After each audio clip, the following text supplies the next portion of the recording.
வணக்கம். செல்வகுமாரின் அதிகாலை வானிலை ஆய்வறிக்கை. அதிகாரப்பூர்வ வானிலை அறிக்கைக்கு இந்திய வானிலை ஆராய்ச்சித்துறை அறிக்கையை பார்க்கவும். 2026 ஜூன் 15 திங்கட்கிழமை அதிகாலை நிலவர வானிலை பதிவு. முதலாக கடந்த 24 மணி நேர மழைப்பொழிவு. நேற்றைக்கு மாலை இரவில் பெய்த மழைப்பொழிவு. நேற்றைக்கு மாலை இரவிலே பெரும்பாலான வடவுள் மாவட்ட பகுதிகளில் தொடங்கிய மழை, டெல்டாவில் புதுக்கோட்டையிலும் ஆங்காங்கே தொடங்கிய மழை, இறுதியில் கடலூர் மற்றும் மயிலாடுதுறை மாவட்டத்தின் வடக்கு எல்லையோர பகுதிகளில் நிறைவடைந்தது. கடலூர் மாவட்டம், சிதம்பரம், புவனகிரி போன்ற பகுதிகளுக்கெல்லாம் நல்ல மழை பொழிவை கொடுத்திருக்கோம். அதே போல் உள்ளே மலன்மேடு, காட்டுமன்னார் கோவில் போன்ற பகுதிகளுக்கும் கடந்த 24 மணி நேரம் மழைப்பொழிவை கிடைக்கப்பட்ட தகவலை மட்டும் பார்ப்போம். சென்னையிலே மழை பொழிந்திருக்கு. ஐஸ் ஹவுஸ் 31 மில்லிமீட்டர் பெய்திருக்கு. மேலும் மதுரை வயல், பாரிஸ் கார்னரில் லேசான மழை. அடுத்தபடியாக பல இடங்களில் மழை தகவல் கிடைக்கப்பெறவில்லை. நாமக்கல் மாவட்டம் கிடைக்கப்பட்டிருக்கு. குமாரபாளையத்தில் மழை 2 சென்டிமீட்டர் மழை. திருச்செங்கோட்டிலும் மழை. அதே போல் பெரம்பலூர் மாவட்டம் லப்பை குடிகாடு மற்றும் அகரம் சீகூரில் மழை. அடுத்தபடியாக விழுப்புரம் மாவட்டம் முண்டியம்பாக்கம் மற்றும் வானூர் நல்ல மழை. அரியலூர் மாவட்டம் திருமானூர் 11 மில்லிமீட்டர். மேலும் அரியலூர் தாலுகா அலுவலகம், ஜெயங்கொண்டம் மற்றும் செந்துறை, குருவாடி, டீப்பலூர் பஞ்சாயத்து யூனியன் ஆபீஸ், மேலும் ஆண்டிமடம் இங்கெல்லாம் நல்ல மழை. அடுத்தபடியாக பார்த்தீங்கன்னா சென்னையில் ஆங்காங்கே தூறல் காணப்பட்டது. ஒரு இடத்துல மட்டும் ஐஸ் ஹவுஸில் மட்டும் 31 மில்லிமீட்டர் மழை பெய்ந்திருக்கு. 3 சென்டிமீட்டருக்கு மேல் மழை பொழிந்திருக்கிறது. தருமபுரி மாவட்டம் தருமபுரியில் 15 மில்லிமீட்டரும், பாலக்கோடு 13 மில்லிமீட்டர், மேலும் நல்லாம்பள்ளி, ஒகேனக்கல் ஃபாரஸ்ட் டிபி, அதே போல் ஈரோடு மாவட்டம் பவானிசாகர் 16 மில்லிமீட்டர், நம்பியூர் 13 மில்லிமீட்டர், குண்டேரி பள்ளம் 10 மில்லிமீட்டர், கொடிவேரி 10 மில்லிமீட்டர், பவானி, சத்தியமங்கலமும் மழை. அடுத்தபடியாக பார்த்தீங்கன்னா கன்னியாகுமரி மாவட்டம் சித்தார் 1, சிவலோகம், பாலமூர், பெருஞ்சாணி, பேச்சிப்பாறை, திருப்பரப்பு, களியல், புத்தனணைக்கட்டு, சுரளக்கோடு இதெல்லாம் மழை. அடுத்தபடியாக கிருஷ்ணகிரி மாவட்டம் Hosur 25 millimetre, Barur 25 millimetre, Thali 20 millimetre, Kelavarapalli அணை 15 millimetre, Jambungundapatti 12 millimetre, Anchetti police station 10 millimetre, மேலும் தேன்கனிக்கோட்டை, நெடுங்கல், ஊத்தங்கரை, பாம்பார் அணைக்கட்டு இங்கெல்லாம் மழைப்பொழிவு.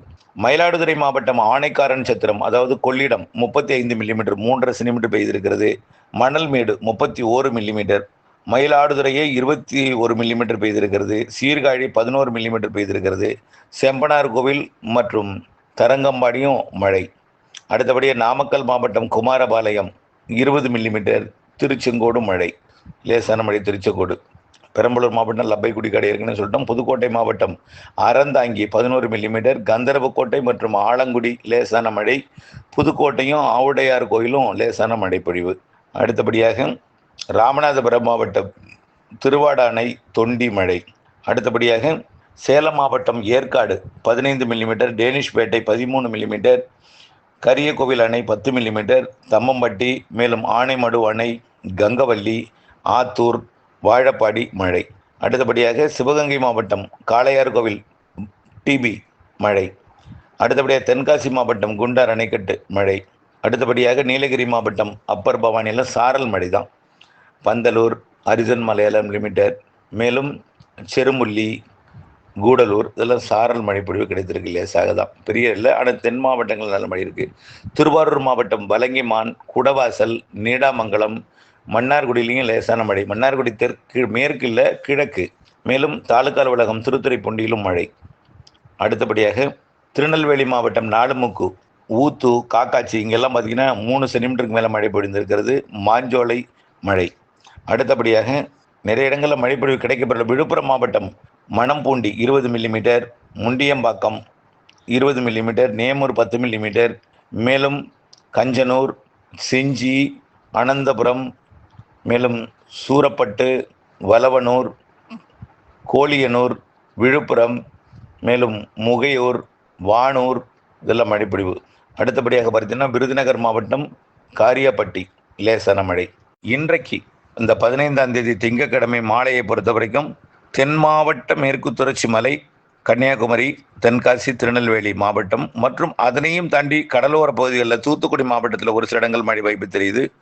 தூத்துக்குடி, விருதுநகர், ராமநாதபுரம் மற்றும் மதுரை. விருதுநகர், மதுரை, தூத்துக்குடி, ராமநாதபுரம், திருநெல்வேலி, கன்னியாகுமரி, தென்காசியில் ஆங்காங்கே. அதே போல் வட உள் மாவட்ட பகுதிகளையும் திருப்பத்தூர், வேலூர், ராணிப்பேட்டை, திருவண்ணாமலை, கள்ளக்குறிச்சி, விழுப்புரம் மற்றும் கிருஷ்ணகிரி, தருமபுரி, சேலம் இங்கேயும் ஆங்காங்கே மழை தெரியுது. டெல்டாவுக்குள்ளும் இன்றைக்கி இருக்குது. ஆனால் இன்றைக்கி கொஞ்சம் வீக்காக இருக்குது இன்றைக்கி. ஆனால் நாளைக்கு நல்ல மழை. ஏன்னா காற்று, தெற்கு காற்றோட வேகம் கொஞ்சம் கூடுதலாக இருக்குது. மேற்கு காற்று வடமேற்கு நோக்கி இருக்கிற காரணத்தினால ஆந்திர பிரதேசம் நோக்கி இன்றைக்கி ஒரு நாள் கொஞ்சம் வேகம் இருக்கும். நாளையிலிருந்து மீண்டும் மழைப்பொழிவு 16ஆம் தேதியிலேருந்து, நாளை சொன்னதுலேருந்து தீவிரமடையும். நாளைக்கு தான் அந்த பாலக்காட்டு கணவாய் பகுதிகளில் கூட மழைப்பொழிவு இருக்குன்னு சொல்லியிருக்கிறோம். ஆனால் அது ஃபோர்ஸாக பரவலாலாம் பெய்யாது, ஒதுக்கி ஒதுக்கி தான் பெய்யும், ஆங்காங்கே தான் பெய்யும். நாளைக்கு மதுரை, திண்டுக்கல் மாவட்டத்துக்கும் தென் மாவட்டங்கள் எல்லாமே இருக்கும் ஆங்காங்கே. மதுரை, திண்டுக்கல், புதுக்கோட்டை, திருச்சி மற்றும் சிவகங்கை மற்றும் அப்படியே பார்த்தீங்கன்னா கரூர், நாமக்கல், சேலம், ஈரோடு, நீலகிரி, திருப்பூர் மாவட்டத்தின் வடக்கும் தெற்கும், கோயம்புத்தூர் வடக்கும் தெற்கும் இருக்கும். கணவாய் பகுதிகளில் ஓரிரு இடங்களில் இருக்கும் நாளைக்கு 15ஆம் தேதி. அதே போல் ஆந்திர எல்லையோர, கர்நாடக எல்லையோர மற்றும் வட உள் மாவட்ட பகுதிகளில் ஆங்காங்கே நல்ல மழைப்பொழிவை நாளைக்கே கொடுக்கும். அதுக்கப்புறம் பார்த்தீங்கன்னா, அதாவது நாளைய 18ஆம் தேதி 17, 18 17, 18 17 விட 18 வியாழக்கிழமை பரவலாகவே நல்ல மழை தெரியுது. வியாழக்கிழமை பரவலாகவே நல்ல மழை தெரியுது. வியாழன், வெள்ளி, சனி இதெல்லாம் கொஞ்சம் நல்ல மழையே தெரியுது.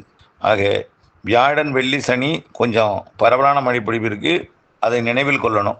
ஆந்திர எல்லையோர மற்றும் வட உள் மாவட்டங்கள், வடகடலோரம், டெல்டா, தென்கடலோரம், தென் உள்பகுதி பெரும்பாலான இடங்களுக்கு தெரியுது. நாளைய 17, 18, 19 17 விட 18, 19 கொஞ்சம் கூடுதலாகவே தெரியுது. பரப்பில் அதிகமாக தெரியுது. ஆனால் வெப்பசலன இடிமழை பொழிவு தான், ஒதுக்கி தான். ஆனால் இன்றைக்கு நாளைக்கே காட்டிலும், திங்கள் செவ்வாயை காட்டிலும் புதன் கொஞ்சம் கூடுதல். புதனை விட வியாழன், வெள்ளி கொஞ்சம் கூடுதலாக தெரிகிறது. இப்படி வரக்கூடிய 20ஆம் தேதி வரைக்கும் வெப்பசலன இடிமழை பொழிவு இருந்து கொண்டே இருக்கும். அதற்கப்புறம் தென்மேற்கு பருவமழை தீவிரமடையும். தென்மேற்கு பருவமழை மாத இறுதியில் தீவிரமடையும்னு நம்ம ஏற்கனவே சொல்லியிருக்கோம். இறுதி 10 நாள். அதற்கப்புறம் அடுத்த மாதத்துலேயும் முன் 10 நாள் நல்ல தீவிரமாக இருக்கும் ஜூலையில். பிறகு ஒரு 10 நாள் இடைவெளி கொடுத்தாலும் ஜூலை 20லேருந்து நல்ல தீவிரம் இருக்கும். ஜூலை இறுதி வலுவான மழை இருக்கும்னு சொல்லியிருக்கோம்.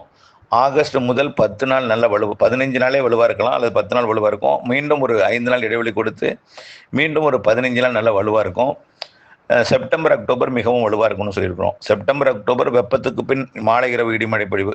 சூரியன் குத்துக்கதிர் வடக்கே ஜூன் 21ஆம் தேதி போனதுக்கப்புறம் தெற்கு நோக்கி திரும்பவும். ஆகஸ்ட் 15, 16, 17 தமிழ்நாட்டில் நுழைஞ்சு செப்டம்பர் தமிழ்நாட்டை விட்டு தெற்க போய் செப்டம்பர் 21 நிலநடுக்கோட்டை அடையும். இப்போ அந்த தேதியில் மீண்டும் சூரியன் குத்துக்கதிர் வரதுனால வெப்பம் அதிகரிக்கும். தென்மேற்கு பருவமழை கொஞ்சம் தீவிரம் இல்லாத இருக்கக்கூடிய நாளில் மீண்டும் ஒரு பெரும் கோடை போல தெரியும். ஏன்னா தென்மேற்கு பருவமழை ஒரு 5-6 நாள், சில நாள், அதாவது பெரும்பாலும் சேர்த்து தான் பெய்யும், இடைவெளி விட்டு தான் பெய்யும். அந்த இடைவெளி விடும் நாட்களில் ஒரு 5-6 நாள், சில மாதத்துக்கு 5-6 நாள், 10 நாள் அதிகபட்சமாக மீண்டும் ஒரு கோடை ஏப்ரல் மே வந்தது போல் கொஞ்சம் தெரியும். ஏன்னா ஒரு 15 நாள் நல்லா வலுத்து பெய்யும்னு சொன்னோம். மீண்டும் ஒரு 10 நாள் தீவிரம் குறையும் பொழுது, அப்போ சூரியன் குத்துக்கதிர் வரும் பொழுது வெப்பம் அதிகமாக தான் இருக்கும். இருந்தாலும் மாலை இரவு இடிமழை பொழிவை கொடுக்கும் வெப்பத்துக்கு பின் என்பதை தெரியப்படுத்த விரும்புகிறேன். ஜூலை இறுதி மற்றும் ஆகஸ்ட் கர்நாடக அணைகளை நிரப்புவதற்கு கூடுதல் மழைப்பொழிவை கொடுக்கும். ஆகஸ்ட் இறுதி மேட்டூருக்கு கூடுதல் நீர் வரும். ஆகஸ்ட் இறுதியிலிருந்து கடும் ஏறுமுகத்துக்கு போகும். உபரி நீர் திறக்கும் மழை கூட ஆகஸ்ட் இறுதியில் மழை இருக்குது. செப்டம்பர், அக்டோபர் நிறைய இருக்குது. செப்டம்பர், அக்டோபர் தாராளமான மழை இருக்குது. வெயிலுக்கு பின் மாலை இரவு மழைப்பொழிவும் இருக்குது. தென்மேற்கு பருவமழை இருக்குது. அக்டோபர் முன் 15 தேதி வடகிழக்கு பருவமழை தொடங்கியது போல மழை. அக்டோபர் 18 வடகிழக்கு பருவமழை. அக்டோபர் 18 வடகிழக்கு பருவமழை தொடங்கியதிலிருந்தே பலத்த மழை, சிறு நிகழ்வும் அதிக மழைப்பொழிவு எல்லாமே தரும். ஜனவரி 15 வரை மழை வாய்ப்பு இருக்கிறது. பெரிதாக இந்த வருடம் இடைவெளி இருக்காது. வடகிழக்கு பருவமழையில் நிறைய மழை தரும் நாட்கள் தான் இருக்கிறது. இணைந்தே இருங்கள் அப்டேட்ஸுடன். நன்றி.